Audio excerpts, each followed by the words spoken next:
I'm excited to welcome you to a really special episode today. I invited my former colleague, Janet Booth, to join me in a conversation about end of life. I invited Jan to the show because of what I'm noticing in the leadership space, particularly with the sustainability executives that I'm working with through Harvard University. In the sustainability space, we often face something that we call ecological grief. This turns up most frequently when we are facing some of the really difficult science about the future ahead: biodiversity loss, climate events, mass migrations. At times, our future can look quite grim. And depending on the relationship that we have to death or endings, we as leaders or as business owners or really as humans might turn up to these paradigm level shifts in different ways. Often with big change comes big grieving.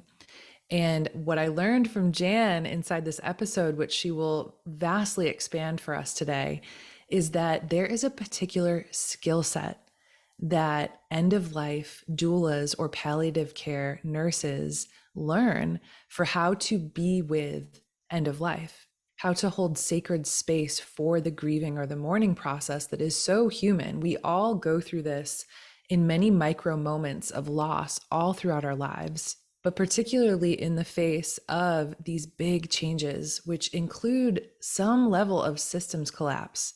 Leaders are going to need a new skill set to be able to emotionally process all of the change that we're moving through, while all the while regulating their nervous system as they move through these vast, uncertain times. So I thought, who better than Jan Booth to invite to the show to have this conversation? Jan has worked as a nurse for many years, and her specialty sits at the intersection of quality of life and end of life. Not only is she experienced as a nurse in the spaces of hospice and palliative care, but she is also an end-of-life coach and educator. She has served as faculty on several of the training institutions out there who train nurses on how to be death doulas or end-of-life doulas. Jan is also the author of a book called Reimagining the End of Life: Self-Development and Reflective Practices for Nurse Coaches. And she's one of the co-authors of Bold Spirit Caring for the Dying. Death and grief are inevitable parts of being human, but we tend to fear death and avoid grief at all costs because of the perceived pain that we have with processing these sorts of things.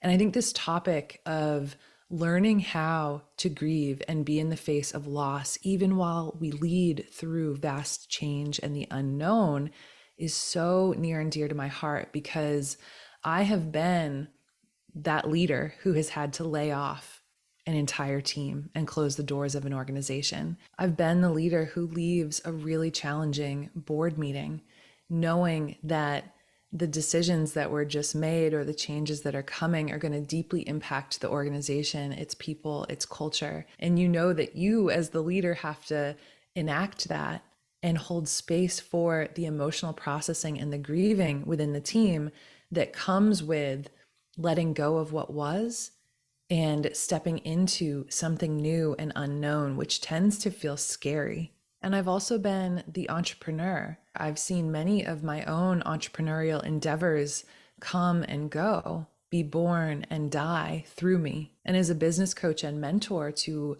many companies over the last decade, I've also had to help other founders go through this very same thing. These processes are hard, but they're even harder when we don't have a language to describe what's happening, when we don't have practices to help us move through what we're feeling. This is where Jan Booth comes in, because she has the language, she has the practices that work in the face of actual physiological death. It can feel like a business idea or an era of an organization is dying. That is a death. And when we get laid off or switch positions, that can also be an ego death or an identity death in and of itself. But it can be so isolating to move through that when we feel like we are alone and we don't necessarily have the toolkit or the practice set to support us to fully grieve and move through that. And I say this with a bit of a heavy heart, but I believe that this particular skill set among leaders is only going to become more and more important in the years and the decades ahead. So a special thanks to Jan for saying yes to this invitation to come on the show and have this conversation, and to you for going to the hard places and looking at this with us, investigating your own relationship to death and endings. Let's get into it. Jan, I couldn't be more excited to have you on the show today. Welcome. Thank you so much. It's great to be here. I know we're going to get into some really rich content, but I wanted to share with the listeners first, before we get started, how we met, because we sort of represent this interesting combination of wisdom, and today we're going to be doing a lot of translating across our respective worlds. Jan and I first met when I was the COO of a company who was training death doulas or end of life caregivers, mostly nurses, but also people who had loved ones that were perhaps nearing end of life and just wanting to know how to approach that with care. And as humans, of course, we all will face death in our own ways. We'll all face ending in our own ways. And as someone who works so frequently with business owners who are scaling and leaving behind previous versions of themselves or previous strategies that once worked at certain levels of scale but no longer work, as well as working with executives who find themselves in these huge paradigm shifts, whether it's moving to a remote workforce or getting really serious about acknowledging things like climate change, the whole business landscape is at a very vast tipping point across all systems. It's ultimately a cultural transition that we're in when it comes to work and how we even do business and leadership. And whenever there's this level, this scale of change, it comes with it loss and grief. And so we're joined today by Jan Booth, who is an end of life caregiver. And Jan, I'm going to have you introduce yourself in a moment, but you bring such wisdom about what can we as business owners, what can we as executives learn from end of life care and rewriting or updating our relationship to death, to endings, so that we can be better leaders navigating this huge landscape of change. So I couldn't be more excited to have this conversation with you and bring your wisdom to our listeners. And I want to start by inviting your story, and especially because end of life might be a little bit unfamiliar to folks. Could you walk us through, how did you get into this line of work, and what is end of life care for you? What is a death doula? I love that we're having this conversation. So first of all, just great gratitude that you reached out and wanted to have the conversation, because I love how your mind works and that you could see this deep connection just in the words you said there. So I so appreciate it. I'm a nurse by training, and when I went to nursing school, I thought I was going to be a midwife and birth babies. And in my first semester of nursing school, I had this epiphany that it wasn't birth, it was death that I needed to work in, and in a sense, be a part of midwifing people out of the last chapter of their lives into their death.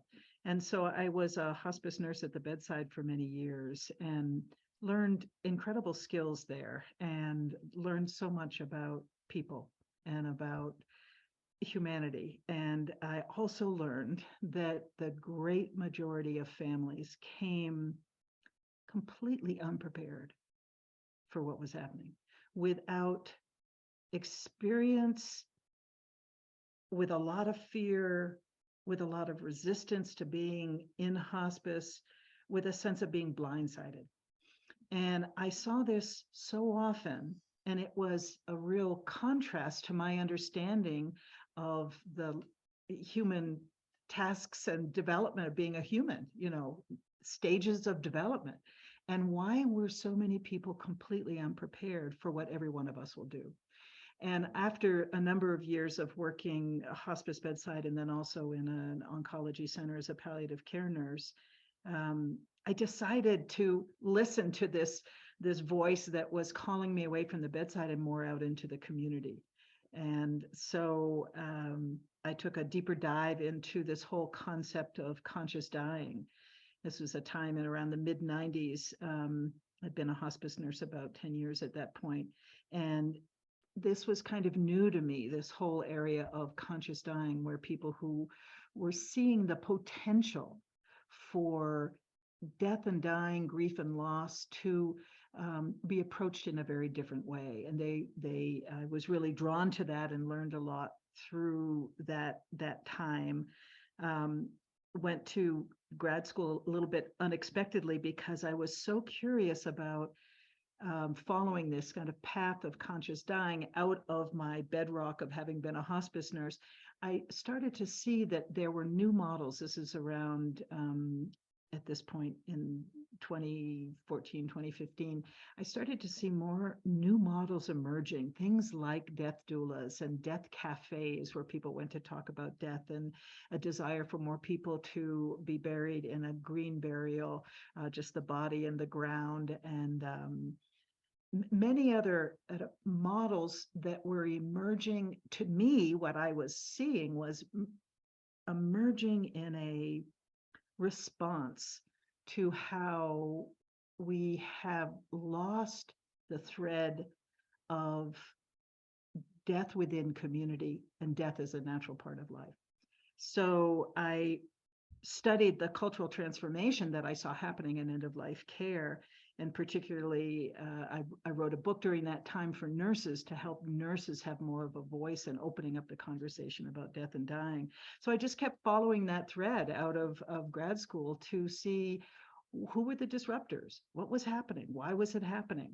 We're moving, death was taboo. So then I see this move towards opening up the conversation about end of life. Death as a failure, was another kind of belief out of the medical system, right? We're trying to stop people from dying.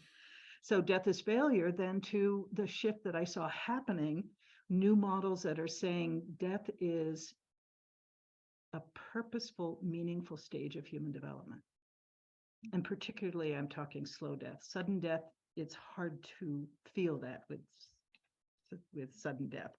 And also saw that another big part of this cultural transformation was that so many of us were experiencing isolation, either in our time of dying, living with serious illness, being a caregiver. So much was expected of a few people to manage what really is done best in community. So I've been following those models and finding some really interesting experiences in teaching and training and facilitating in a death doula program and another program through the New York Open Center that is kind of an overview of the more innovative, progressive, cultural, transformative teaching that is out there right now.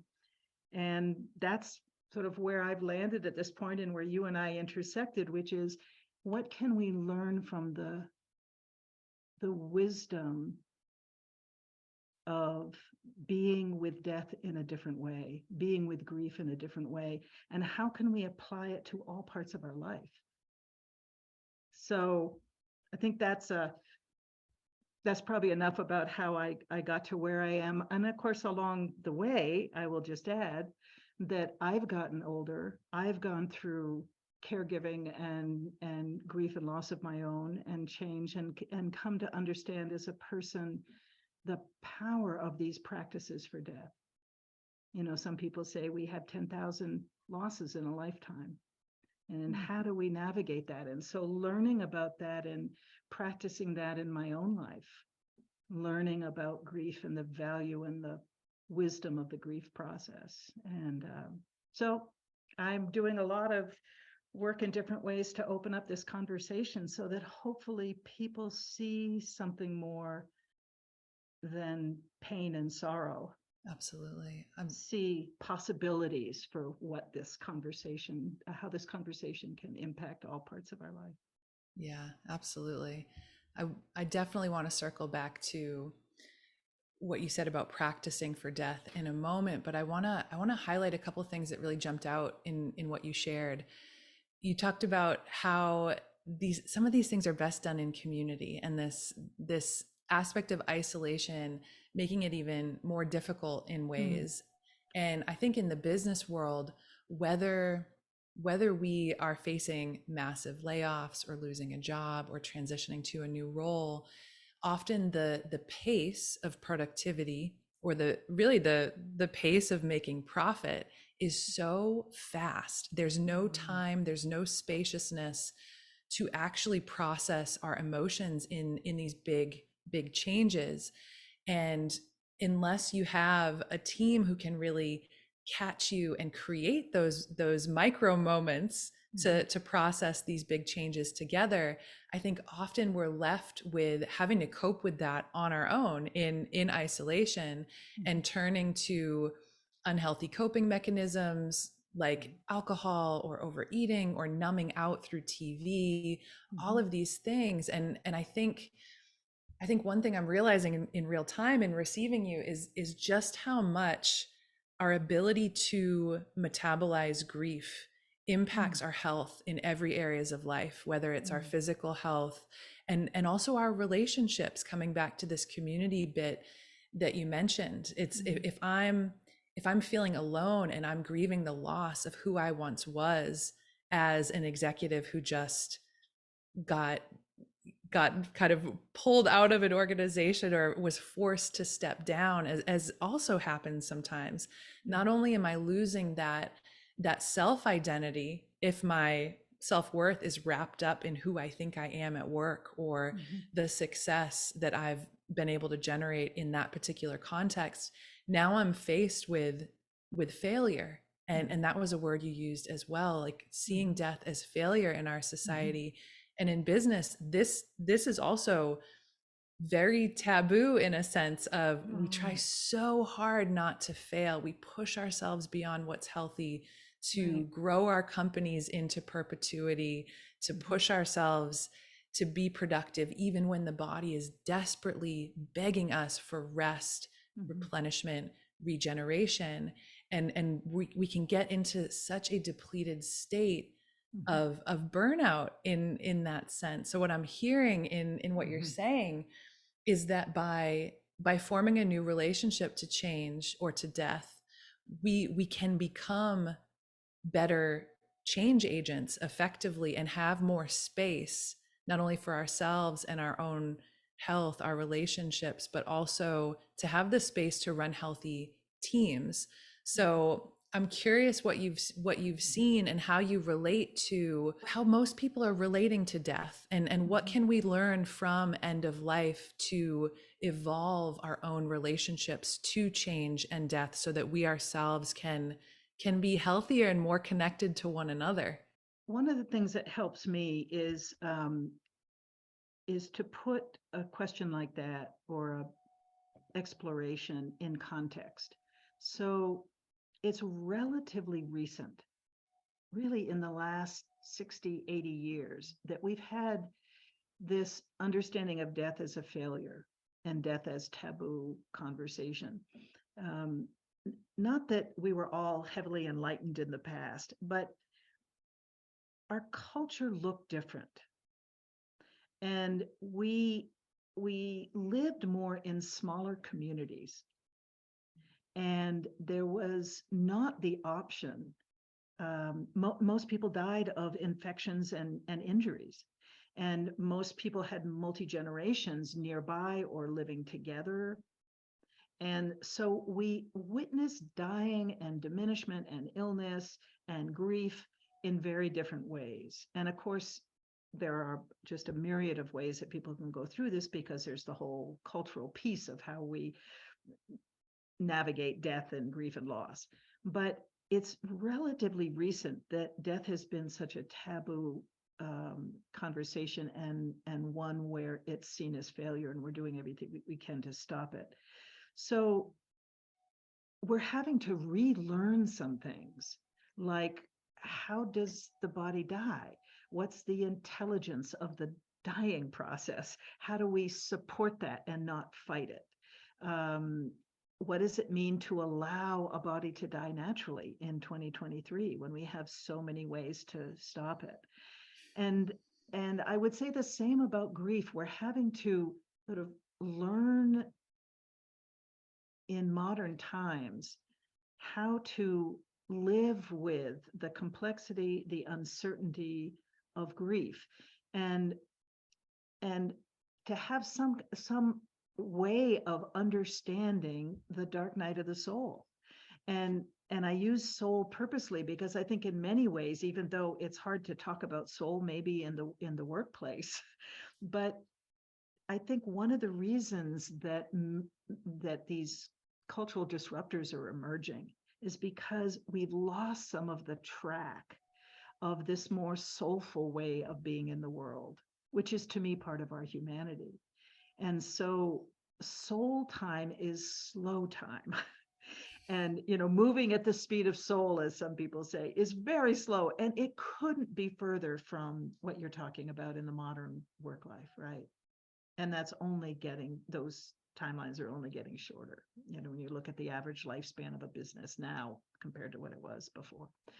So the context of us at this kind of crossroads, which is why it's a time of transformation, because we have tried this other way of seeing death only on a physical level, of seeing death as a failure, of numbing ourselves and distracting ourselves from anything related to the emotions or the spiritual distress around grief. So we're having to learn these skills in a time where there really isn't much time to do those things. So in a busy workplace, for example, when half the team has been cut, is there any place for a ritual, a slowing down, taking some moments, taking some time to acknowledge what's happened, to acknowledge the impact that it has on us, this loss and change, to name the emotions that are happening, to talk about what our experience of it is, to have some kind of ritual of ending, of gratitude, of grief before we move on. So even in these smaller moments within the busyness of daily life, can we create some sense of not ordinary time, which is what ritual is? It takes us out of ordinary busy time into something that says this is worth slowing down for a moment. And I think learning to, maybe I'm moving a little bit into this sort of practices we have for small ways that we can acknowledge that something has changed, that is hard, that we're experiencing fear, we're experiencing sadness. Can we mark that and name it and not try to right away cover it up? And that's what so many people who I speak with from all different kinds of backgrounds and different age groups, so many people speak of not having had a place growing up or as an adult where talking about these hard things is allowed. If you get maybe unhealthy enough and your life is falling apart, and then maybe at that point there's some permission, like go get therapy or go get on medication, but the kind of nurturing of the impact of grief and loss, the navigating and talking about skills that help us to navigate change and loss, and I don't think we do a very good job of that. So coming back to what do we know about the place of death? What do we know about what grief has for us that could actually be a benefit? My mind jumps to the art of dying. This is this concept in the Western world. I think it was probably 15th century. The Ars Moriendi was this was written about, called the art of dying. And I'm sure that many cultures have some version of this, but this sense that there's something that transcends and that interrupts the busyness of a workday and the busyness of a life and the productivity focus of a workplace and a vision. And there's something that transcends that, that is the art of dying and the art of living. And how do we bring that into what generally we're more comfortable with, which is the science and the engineering of it, right? You know, the 3 steps and the vision and the map that gets there, that often is much more on a kind of a physical level.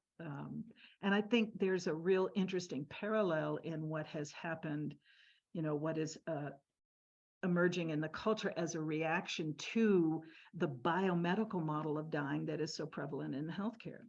The body dies, and we don't really talk about grief, and we don't really talk about the bigger picture of what's at play with a human being coming into this last part of life. You know, spiritually, what do they believe happens after they die, and how is the family doing, and is there a community to support this and hold this?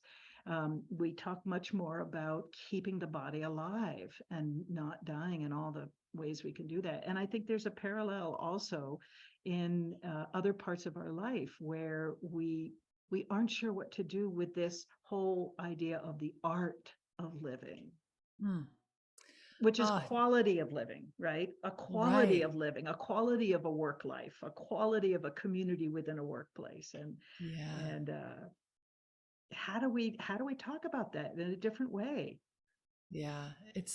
This is so beautiful and so helpful the way you're framing this. I see the parallel between looking at the sort of the one dimensionality of looking at health through only the lens of the physical metrics.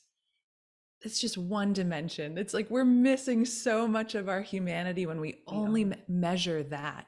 And when we build entire incentive structures and decision making architecture around those one dimensional metrics. And I see this in business all the time, where what we've been trained in business school is to look at the one dimensional metrics of, say, profit. Right. And we now have globally scaled incentive structures to operate and make our decisions solely on this and solely Yes. to measure success against this. But I think what you've reminded us of as well is that this is fairly new in Mm-hmm. human history. Mm-hmm. Predatory capitalism and Mm-hmm. consumerism at the scale that we see it is relatively new. There's a much Sure. more ancient way of Mm-hmm. being with death, of being Mm-hmm. in community, of unlocking these more reciprocal relationships in our exchanges across people rather than Right. having it purely be transactional. Because when it's transactional, you miss the people. When death is only in the physical aspect, you miss everything else. And I think Right. one thing that I see a lot with my clients, and as well as with the sustainability executives that I'm working with through Harvard University in Mm. this annual program that we hold, where we have 120 sustainability executives come through from all around the world, and they're always facing this balance, right? Mm-hmm. Where some are still operating within the game, within the rules of the game, Mm-hmm. that are focused on these very specific metrics, and yet they see, wow, if we're really going to change at the scale that we need, we've got to start looking at these other metrics. We've got to start letting Right. go. And I love what you said about really finding that sacred space and an abnormal sense of time, in a Mm-hmm. way of, Mm-hmm. of deep, slow time. Mm-hmm. Because I think often we think that productivity and doing, prioritizing all the things external to us is what gets us there. But Right. actually, when we slow down and let some of that go and really drop in to reflect on, okay, what do I want to keep? What worked in this last cycle of life or Right. this last cycle of business? What do I want to keep? And what do I want to let go of? And I think often it's in that space and in that deeper relationship to big time, Mm-hmm.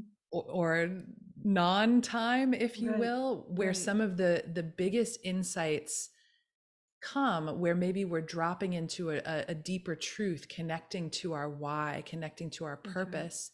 And that then sets us up to make the decisions in the next cycle.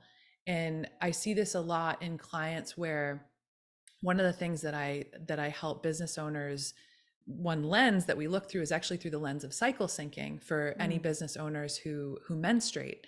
mm, And we start to bring nature's cycle, which mm, does include a death mm. phase or a menstrual Yes. phase of Yes. being in deep rest and deep slow time, and the magic that comes out of that. So I think Mm, part of what so we're beautiful. coming home to is is not only what we already know, but we're healing our relationship, our integrated relationship with the masculine and the feminine. We've Mm-hmm. been in a hyper Mm, masculine phase mm, that has taken us away from our bodies into our heads only, operating from logic, not our somatic wisdom. mm-hmm. We've we've over prioritized the productivity and the doing Mm-hmm. without having the time or the resourcing for rest. It's like, Mm. if your team is resting and integrating, is that really work? And I would argue that it is, that it's Mm-hmm. actually deeply strategic work, because that's where the deepest strategy is going to come Oh, out, and yes. the insights. So I'm just kind of marveling in what you're saying about deep time. And I want to share this one particular exercise that we do in the executive ed program that I think really illustrates this. We actually have it's like a 200-year timeline.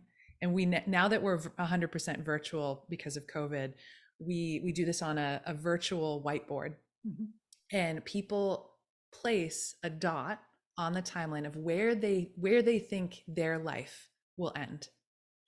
And if they have children, they then place a dot on where do they think their children's life will end. And so this immediately zooms out the perception of time. We sort of are forcing the executives in safe space. We create Oh, a very yeah. safe space Oh, to be able to yeah. do this, of course, but they're sort of facing their own mortality. And we're looking at this larger timeline of humanity. And Yes. then we start to build this narrative, this shared story of humanity, where we're like, okay, based on climate science, here's where biodiversity loss hits this point. Here's what that looks like. Here's where we predict that, maybe water wars will begin, or mass migrations in these areas because of climate events start to Mm-hmm. happen, political disrupt here. Like, we paint the whole picture of how these big ecological shifts Mm-hmm. impact humanity. And you start to see, wow, business as usual is very, very broken. And when you zoom out Oh, on this timeline and drop into this relationship to our own mortality, like, you start to see, okay, maybe I do need to take a breath. Maybe I do need to slow down mm, and start to iterate and prototype different ways of doing business. Because if we keep going at this pace, if we keep not slowing down, the cost of that that's is right. larger than the short-term profit we're obsessed That's with right. chasing. That's right. So yeah, this coming home feels so significant. That's such a great example, what you do in the program. That's such a great example of the lessons from death. And it reminds me of, and I'm sure anyone listening can think either in their own life of people they know where either a close brush with death or a diagnosis of a serious illness um, has really awakened someone to the preciousness of life, right? To me, this is one of the major reasons why engaging with mortality on a regular basis, our own death and dying, physical end of our life, not just the 10,000 losses of our life, but the actual ending of our life, is such an important practice. And there are many spiritual traditions that where a skull is sitting on the meditation table or sitting on the place where you're writing or somewhere central in the kitchen, or, um, as that reminder, because it does change the conversation. There is no business as usual if we are holding the reality of our own dying. And so how often someone has a diagnosis of something and changes their life, right? Or something else I've seen be very impactful for people is the role of regret. Wow. And there's something that periodically goes viral that was written by a hospice nurse many years ago called The 5 Regrets of the Dying. And they're the things that we could probably all come up with that list of what are the things that when it comes down to it, I'm in my last days and weeks of my life, really are most important. And it's relationships. It really is mostly our relationships with others. But it's also a sense that I lived a life authentic to who I am and what who I am, right? That I used my voice, that I loved, that I took chances, that all those things that I think every one of us knows, if we're lucky to have tapped into that kind of depth and honesty that we know is most important for us. So how do we capture that in a bottle? Right? Because usually the danger's gone, the diagnosis gets better, time goes on, and I forget, and I'm back to business as usual. So for me, some kind of practice related to the reality of, of the end of my life is a really potent way to keep me in the preciousness of the present, let alone the fact that I don't know how long I have. And so if I just sort of plan as if I'm going to die when I'm 80 or 90, but how many of us die younger than that? That practice is what awakens me to now is the time. Now is the time to live that as authentically as I can, to say, I love you, I forgive you, please forgive me, thank you, gratitude, Yes. to the people who are most important to me. It's like all those things that when it comes down to it are most important, but are so easy to forget. And so that's yet another reason why these practices and holding out the reality of our death as a reminder, because it changes how we live. It changes how we prioritize spending time. And it's really hard. I mean, I'm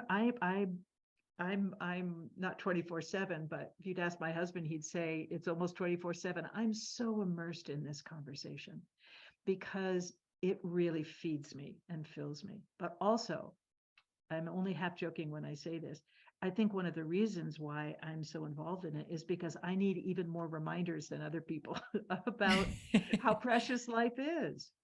And even with that, even with this being my life work, I can fall asleep to it. Yeah. I could fall asleep to it. So, this model of productivity and this model in healthcare of only physical health as the goal, then what does that mean for those of us who are aging and diminishing and losing capacities, and those of us who are slowly dying? What does that mean if we've set out the goal as being a sort of little vital engagement with life and staying alive? And how do we reframe the picture to one that is more of a whole human, holistic, that has room for vitality and youth, and has room for aging, has an understanding of the wisdom of elders and the place of that? I mean, it's a whole nother conversation of what we've lost. So really, I think the reason why this is a kind of a fascinating time to me, and why I love, tracking and culturally tracking what's emerging, is because more and more people are recognizing that these old models aren't working. They are not working. They're not sustainable. They're not adding to our humanity. they seem in many ways, sort of modern life sees in many ways sort of out of sync with with what we've learned, the wisdom of humanity up to this point, of what we've learned. And as if somehow that has been put off into another category, like, my spiritual life or my church life or my faith community or my exploration of what does it all mean is somehow not really a priority or valued. What's valued is what I contribute in terms of productivity. So I think we're seeing also in the younger generation, at least what I see in the millennial world, let's just sort of use that generation, is so much questioning of these old models, and so much of the death doula programs are full of young people, mostly young women, but also some young men. And the doula is not it's a new role to us in many ways, but it's really an old role that's been around in intact societies and cultures for a very long time. Like a birth doula supporting the woman giving birth, and a death doula is supporting the family at end of life. It's a non-medical role. Anyone can be it. In fact, most doulas are not coming from healthcare background, coming from all different backgrounds. But there's this call that people are hearing. Used to be that the call in my day, which was not that long ago, but 35 plus years ago when I started in hospice, the call was for basically clinical people to be called to something like hospice. Well, it's very different now. The call is being heard by people from all backgrounds, all ages, and it's a call, and you see them in the doula programs and these other programs I teach in. People who say, I never thought I'd be in a program like this, learning about this, but I realize I really want to understand death and dying and grief because of things that have happened in my life. Maybe I saw death in a whole different, more positive way through an experience I had. And I'm thinking, why didn't I know about this? And I want to share this. Other people may have had really negative experiences, and they're thinking, why, if we're all going to die, why is this? Why are so many people dying in isolation and no one can talk about it? And I don't have any place to share what has been a really hard walk for me. So people are coming for all kinds of different reasons, but I think this is this beautiful part of this emerging new roles, new sensibilities, new curiosities, a commitment to a more human, humane, soulful, spirit-filled, all kinds of different words I could give to it, quality of living. And it can't help but infiltrate everything. It's infiltrating churches that don't quite know what to do with it. It's infiltrating education systems, and not infiltrating, but it's moving into the business world. Typically in the world of business, you experience a death, and you have three, if you're lucky, you have 3 bereavement days, and then it's kind of, you better get back to, and this experience of loss from someone's death, but loss from all the other ways that we can lose things, losing a marriage through divorce or separation, or kids growing up and moving away, losing a sense of safety because of something that happened to you, the loss of trust in your childhood because of traumas that you experience. I mean, there's so many different ways that we've experienced loss. And I think part of what is also calling people to this work is wanting to have a different relationship with grief and loss. And a lot of young people who are saying, this is crazy that I don't really know what to do and who to talk to. It's fascinating because I feel like it shows up as we want to die differently than the current system is inviting us to die. So there's that piece, and this call, as you named it, permeating everything. I really see that. It's almost as if there's an increase in consciousness, or increase in awareness to this, where I think in the business world, people are really feeling the call towards more conscious, Mhm. regenerative Mhm. leadership. And Mhm. Mhm. maybe this is true in healthcare as well, but I think as people continue to evoke these new wantings, or these more Mhm. conscious versions of everything, Mhm. effectively, Mhm. that the resourcing where we choose to work is Mhm. is moving. There's a big trend here of Mhm. people and their talent wanting to work for people who are more conscious Mhm. and companies who are more sustainable, and actually Mhm. saying no, setting a boundary with the Mhm. previous way of doing things. And I Yeah. imagine in healthcare that it could be similar in Mhm. how our choices are changing, and our demands on what our standards for these aspects of life are increasing, which is really a beautiful place to be. But I think to one of your earlier points as well, this this spaciousness of grieving, I think one Mhm. thing people don't realize is that when you go into the loss and you go into the grief in Mhm. all of these micro moments along the way, whether it's a failed project, actually losing someone, at Mhm. a marriage failing, Mhm. as you mentioned, losing a Mhm. pet, I mean, that Mhm. loss Mhm. is everywhere. And I think Mhm. one thing, at least that I didn't realize until I actually went through Mhm. the end of life doula program for the Mhm. company where we met, was that, wow, when I process this, when I am truly with my grief, Mm. I create more spaciousness Mm. within myself. I Mhm. create more space for life. And particularly working with sustainability executives, ecological grief Oh is my turning goodness. up more and Oh my more and goodness. more. I mean, yeah, the Very the deep. Very fires. deep. Yes, yes. The fires in Australia, it's like, Mhm. how can you expect people to be in the paradigm of business as usual and show up in productivity when their country's on fire? Yeah. And the loss of biodiversity that goes hand in hand with these Mhm. massive events, sometimes we're forced into the grief, Mhm. and Mhm. forced to kind of navigate that in real time. And when it's on that scale, when it's at the level of, say, the pandemic, right, a lot of us were Mhm. forced into isolation, really Mhm. being in the stillness, slowing Mhm. down to process our grief of what work even was before the Mhm. pandemic, what family, and the freedom of getting to live in the ways that we were used to. Mhm. We were forced to sit down and do that. But if you're not practicing, I think the pain can be quite acute in that Yes. way, because we've Yes. formed those attachments. We haven't practiced letting go of Yes. attachments to people or projects or whatever else it might be.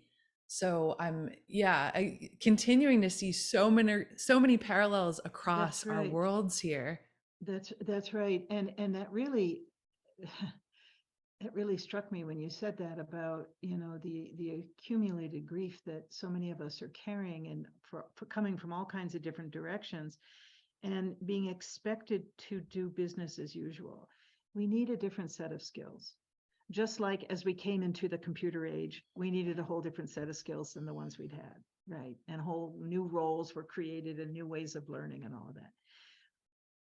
Well, it seems like what's being asked is not just new models and disruptors for ways of doing things, but also new models for how to live more consciously with the fullness of our experience of being human, and what that even looks like. So you think of a leader of an organization. One of the things that a more conscious leader of an organization who is wanting to live more out of this idea of understanding the many losses of our lifetime and what are some of the skills of moving through that, the art of dying, the art of living, a more conscious leader who may want to bring some of that understanding into their workplace and into their organization, could just start with themselves, because I think that that's so often in the courses that I teach in the groups that I lead, we come here to ourselves first, not trying to go out there and make things better for other people or to fix something, but to come to ourselves and to increase our own self-awareness of what has been my experience of death. What's the first significant loss that I remember? Was it death? Was it a different kind of loss, like the divorce of my parents or something like that? And how did people around me talk about it? What was my experience of it? What were my feelings? Did people give me any language for it? And sort of looking, in a sense, it's like a life review of my losses, and it's actually really interesting, kind of along the lines of what you do with the leaders when you had that 200-year timeline, is to starting from birth to where you are right now in 2023, to just make your own timeline and to mark on that timeline of your life where the significant losses and changes were and the turning points, because often those losses were also major turning points in your life. And what kind of turning point was it? Yeah. Did it take me down? Did it take me up? Did it take me into a spiral? Because that's the piece that talk about learning at the pace of soul. That's the stuff that often we don't make time for, which is, what did I learn from this experience? Not just naming the feelings. That's already something, just to name the feelings, right? But then Totally. to have some perspective looking back at your life to say, what did I learn from that? Because it wasn't all awful. Often Right. those turning points and those losses were a recommitment to life, were new opportunities that never occurred to me. We can fill in all kinds of things. I had to draw on a different level of courage, or I had to figure out how to be on my own, or whatever it is. So this is this more conscious approach that starts with ourselves, means I look at my own history of grief and loss. I look at how I experience grief and what do I believe about it. Like, is it just something to get through? Do I just stuff it down? Um, and I think, as a leader of an organization, or a person who wants to be a more conscious presence around loss and grief, it could be in their community, it could be in their book club. It doesn't have to be the leader of an organization, but knowing your own experience and looking at what has informed you and what your beliefs are, then can help you to show up more for other people. Because that's then the next ripple, if it's like a center rippling out, then once you have a little more understanding of your own history, and also an important part of that history is, what do I do when I'm in pain and when I experience suffering? What is my response to that? And am I someone who numbs and distracts, or am I someone who's wanting to learn a different way to be with? Because that skill of being with my own suffering is one of the most important human skills in being with others. Because often the reason why we can't be with other people who are suffering, grieving, whatever the suffering is because it makes me feel bad. I mean, why else do we have this kind of toxic positive culture in this country around just be happy? And come on, that makes us sad. Let's not talk about that, Totally. And so I love that term, toxic positivity. I think that's one of my favorite sociological terms that have come out. But understanding my own response to suffering, and being able to sit a little bit longer with uncomfortable feelings and pain and suffering without reaching to numb or distract ourselves, will then allow us to be there present with others. I had a young woman call me not so long ago, and she thought that she needed to go to a grief therapist because she was managing some really significant grief in her life. And I was listening to see, would it be helpful for her to talk to a grief therapist, or is what she's needing is a place just to talk about what's happening? because it's so hard to find those places to say I'm struggling and I'm sad, and to have someone who can sit there and not try to make her feel better, not try to fix the situation, not feel like they don't want to hear this story. And one of the many emerging models coming out now around grief and the collective nature of grief is this idea of companioning each other. So it's Alan Wolfold has written he's a grief expert, and he's written this handbook for companioning the mourner. And he makes the point that it's a very different model. It's more like the doula model.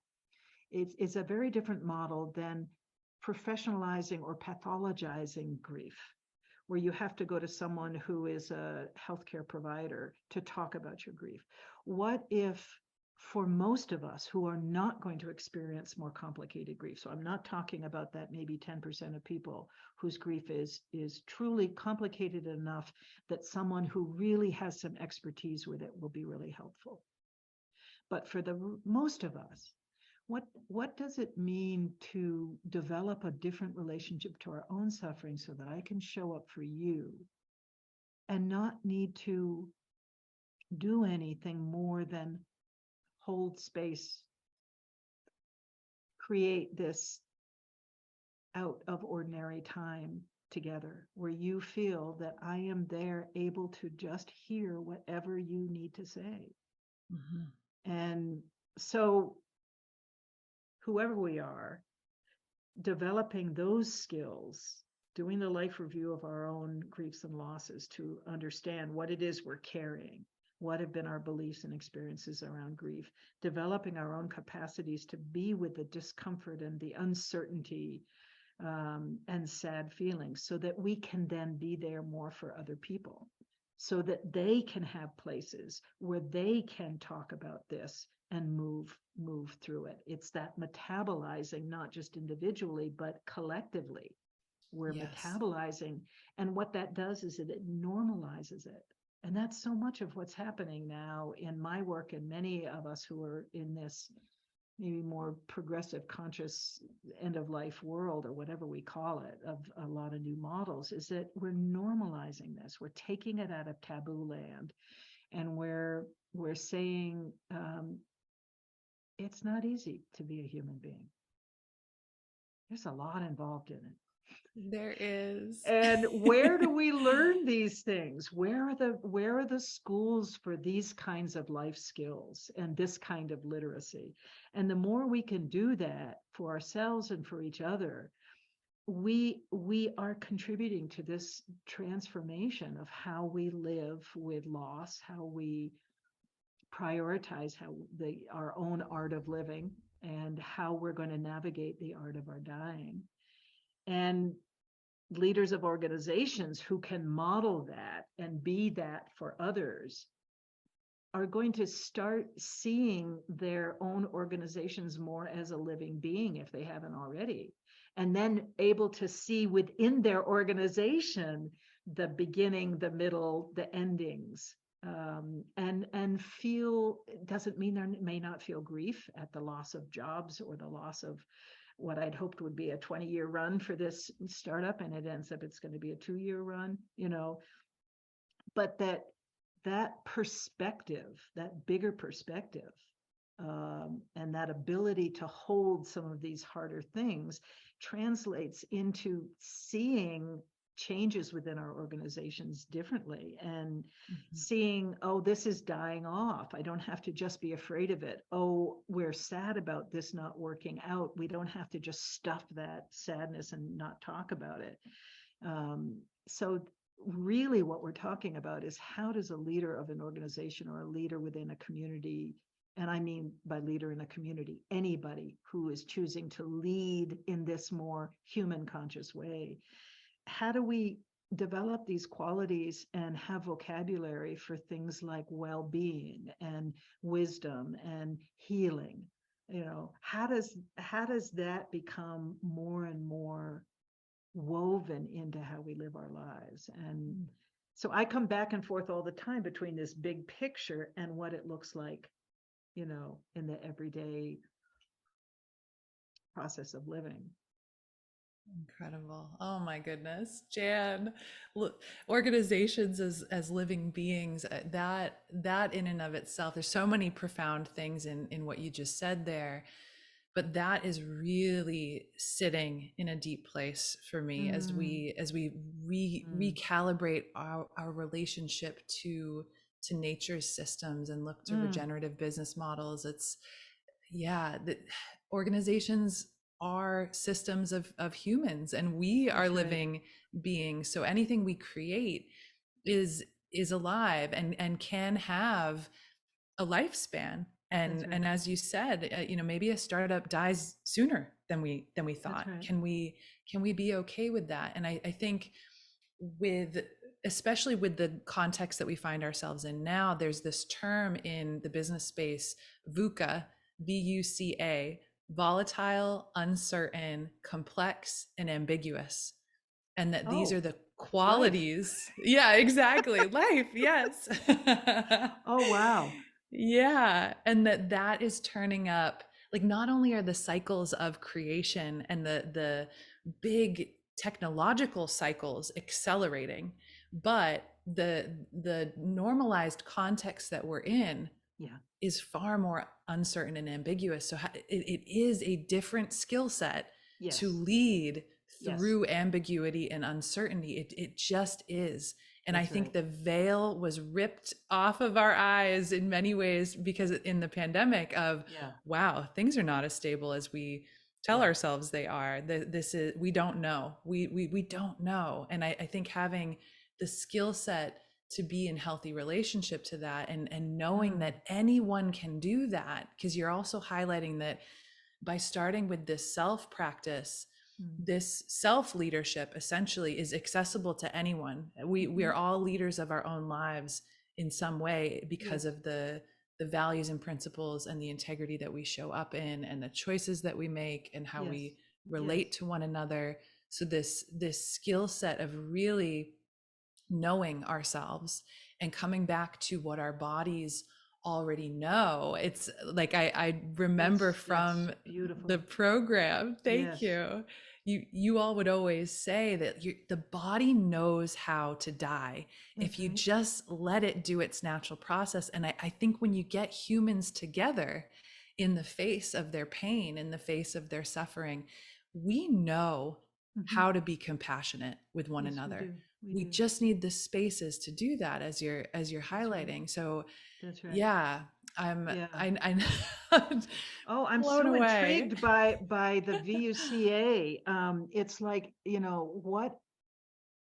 what is the what is the skill set needed what is it? Volatile, uncertain, Yep, complex and ambiguous. complex, and ambiguous. Yeah. Hmm. What is that? What is the skill set? And uh, for me, in the way I look at the world, you're talking as much about a, a spiritual skill set, in a sense, a conscious Yes. skill set, um, because every one of those is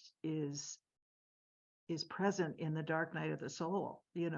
Those Yes. times when we really struggle with what is my life all about, and why is this so hard, and all the kind of big questions of life. And yeah, so I'm really intrigued now. It makes me want to understand more about who are some of the people. And this is a lot of your work. I mean, you're modeling this by the kind of work you're doing, but you know, who are the leaders that that others can model themselves after, that have enough humility and curiosity to develop their own skill set around those four Hmm.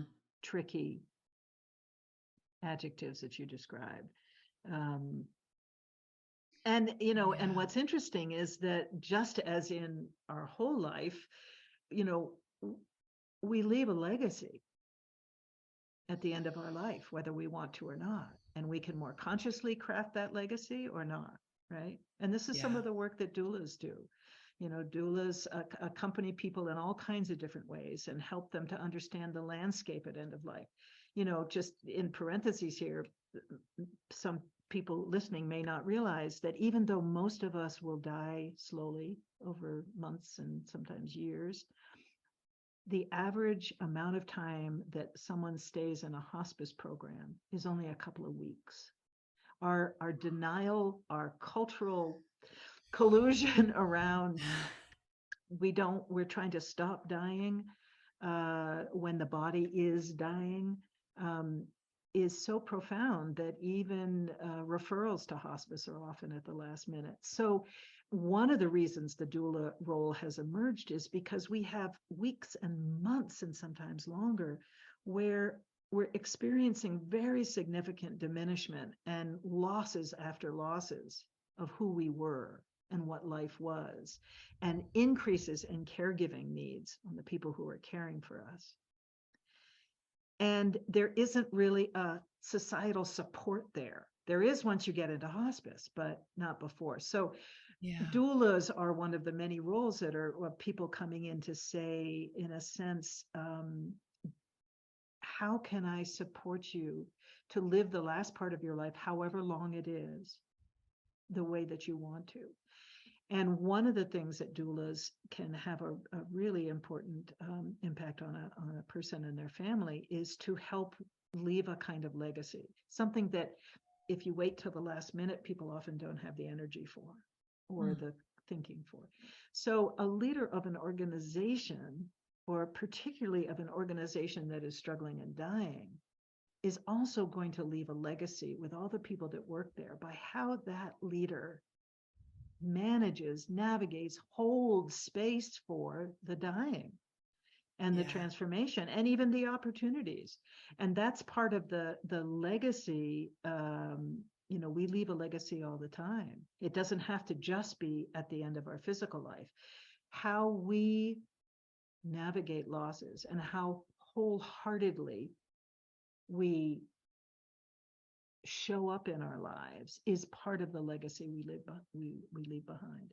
And for some people that's more important than others, but it's something, I think it's something really worth spending time with, especially as a leader within an organization. It's like the coaches in professional sports who say, we're not just here to win, I'm here to shape young men and women, to help them develop their whole selves. That's a leader who has a different kind of legacy that they're leaving besides the scoreboard. Absolutely. How many wins and losses there were. Yeah, exactly. Yeah. And you didn't, if you're leading in that way, you didn't stampede the people to get to the metrics or I'm really appreciating how, because I see leaders in this way too. I see leaders as space holders and leaders as facilitators of these things, and that people have the innate wisdom to really be in their process, to be with themselves. And I think that especially because talent seems to be going towards the leaders who are operating in this way, not only does it feel safer psychologically, but you have less toxic work culture. You're not perpetuating harm or sort of systematizing work trauma in a way, right? Like we get stuck in these harmful cycles when we skip the people. So I do really believe in the future of organization as having a leader who is more of a space holder and a facilitator, and including the processing of these kinds of things. So I'm very hopeful in this way. And there's this other model that flashed to my mind as you were speaking as well, because I think when it comes to big paradigm shifts, and we're in a meta shift right now, there's a meta crisis, and you can look at all of the different tipping points that we're in right now. But the role of hospice in a paradigm shift at a cultural level is huge. Like you have the trailblazers, and this is a model by Margaret Wheatley and her collaborators, but there's this beautiful chart that shows the early trailblazers going first, Mhm. And they're testing, they're rapidly prototyping, they're doing something different, and you can't name it yet. You don't have the Mhm. language, you don't have the labels yet. But as you prototype, you figure that out, you start to develop the language for naming how you feel, naming the processes, and then you start to have those early embodiers or models of the Mm. new way, as you're saying, and you can kind of point to them and be like, wow, they're really doing it differently. I want to go check that out. I want to go learn by witnessing someone Mhm. fully embodied in a new way. Mm. And there's often this missing role of hospicing those who are really mourning the loss of the previous paradigm, and they maybe they even know cognitively, okay, I know we need to go there. I know we need to divest from fossil fuels. It's a finite resource. I mean, even we have the most oil and gas companies in our sustainability program that we've ever had. They're turning up at the table. They know that Yeah. by 2050 their businesses won't exist, and they need to look at how are we going to transition to an entirely new model of energy. We're Mm. looking at energy futures in some really powerful ways, but that hospice role, even in Mhm. business as Mhm. leaders, and this skill set feel it just it's Mhm. sinking in deeper layers for me as Mhm. I'm receiving what you're saying, that Mhm. that skill set in particular, it's there's a care for our fellow human in Mhm. reaching out the hand and saying, I'm here with you, I'm holding space for you, it's okay to feel that pain. That's Like right. that's so normal. That's so And normal. yes, we're moving to like through the change and towards this thing, but it's okay to feel sad that we're leaving the the industry, for example, to stick with Right. oil and gas, that you've built an entire career on, that you've been supporting your whole family Mhm. with, and all of the skills that you've learned up until that point have Mhm. been in an industry that won't exist. I mean, Mhm. that's terrifying if we don't Right. have a different relationship to change. And I think those who are able to do that self investigation Mhm. and befriend death or befriend change can Mhm. actually see the opportunities sooner. That's And right. we see this even in That's right. deep recessions, right? Like the wealthy people who are scanning the field for opportunity, like they're not focused on the loss necessarily. Like maybe they're doing both, but those who can metabolize through Mhm. this skill set will Mhm. see the opportunity and get to see the new self, the Mhm. new That's right. business that is about to be born. So yes, there's a death process here, but there is also a rebirth in That's right. the new wave of opportunities, and humanity will always be in this, right? Like That's right. this This is a cycle very doesn't go familiar. away. Yes. Yes. Yeah. Yes. Right. It's and we say, it's natural. It's a natural part of life. It's a natural part of work life cycles. And that word nature, it's in our nature to constantly change, right? Yeah. And it just sometimes appears bigger than others. And when someone has lost through death someone dear, dear, dear to them who they love, in that initial grief, you're not ready to hear, oh, there's going to be a rebirth and it's going to be so good. You're going to have opportunities and you're going to be able to do things differently in a different freedom that you can't see, right? We're not ready for that. There's something that needs to happen, that is to spend some time in what it feels like to have that floor taken out from under us, to feel the absence of that person, to feel the fear, to feel the all the recognition of, oh my God, I'm not going to be able to have another Christmas with that person, or I'm not going to be able Mm. to grow old with, see my kids, any of that.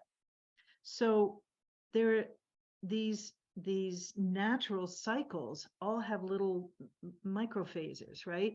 And that phase that is so often misunderstood and people don't know what to do with it is that initial feeling of a response to loss and change, which is, I'm discombobulated, I'm sad, I'm angry, I'm fearful, or whatever it is. Those are all things that most of us are not real comfortable being with ourselves, let alone other people feeling.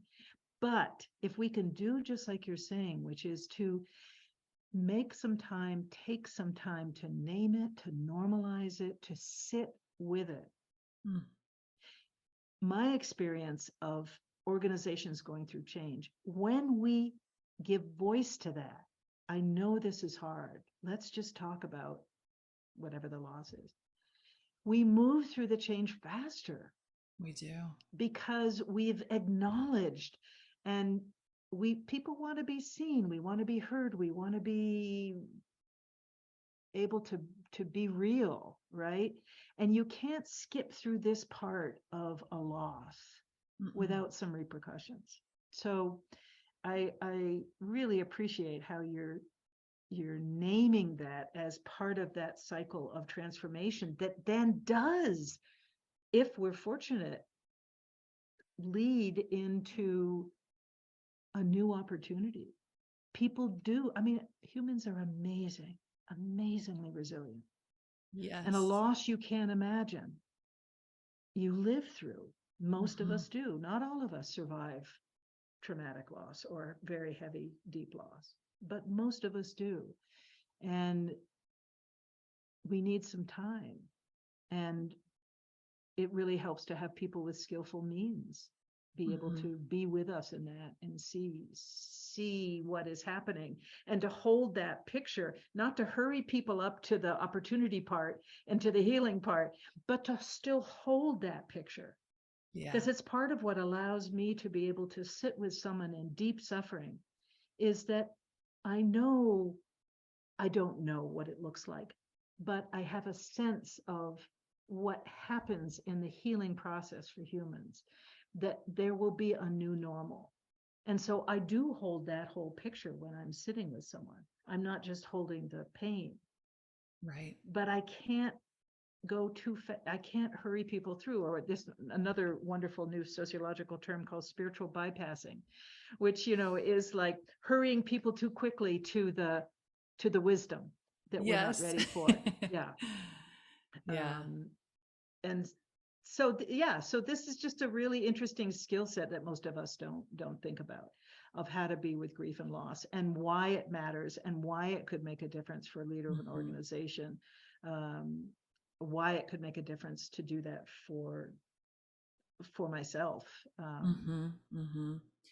Yeah. And it's, yeah, I know we're coming to a close here, but I want to really help hit this point home that you're alluding to, which is that, I mean, you mentioned that you get there faster, actually, if you slow down and if you feel it, if you feel the feelings.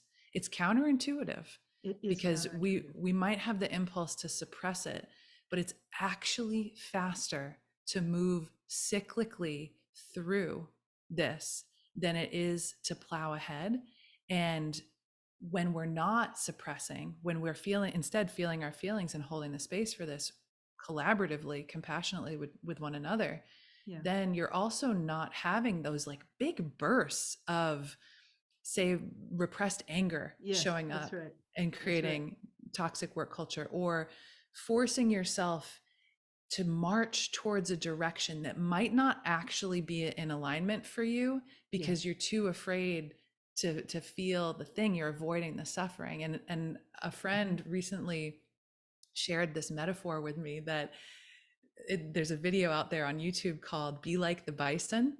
And evidently, bison are one of the only animals that, when a snowstorm is coming, they turn towards the storm, because they know that the fastest path is through it. Oh, that's great. Yeah. Oh, that's great. Yeah.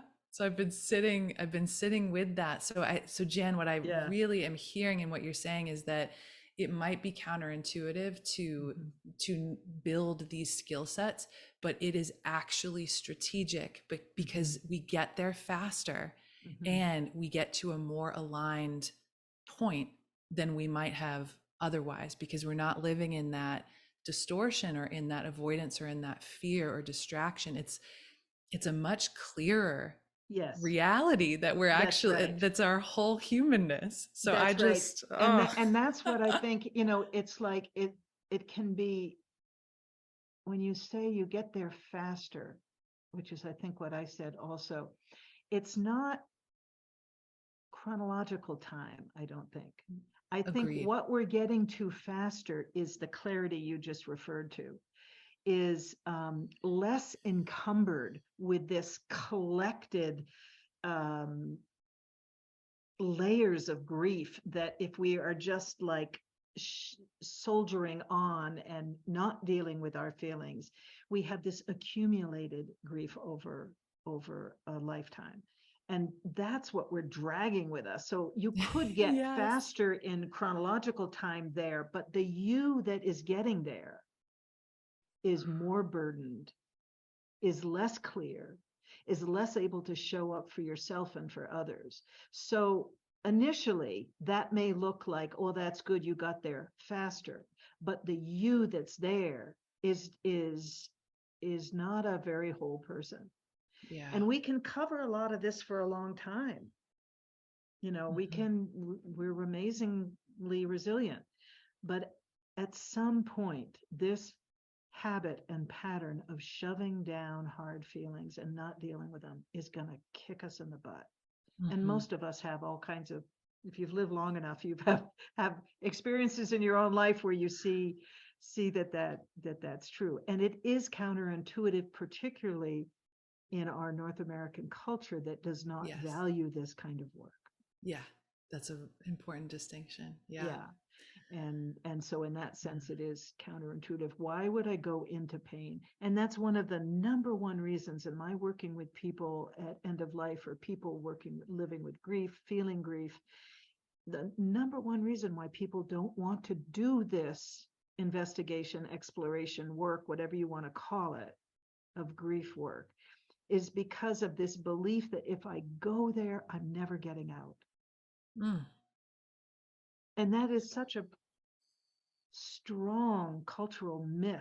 And I do believe it's a myth. And I do believe it's unique to certain cultures. I think many parts of the world don't have that same response to grief. There's more of an understanding of collective grieving. There's more of an understanding of the place of grief, a different context. But if you've grown up in this hyper positive culture that many of us have here, where we don't talk about those things, like, how does that equip me then when I just necessarily will be going through those hard times of my life? It's this life.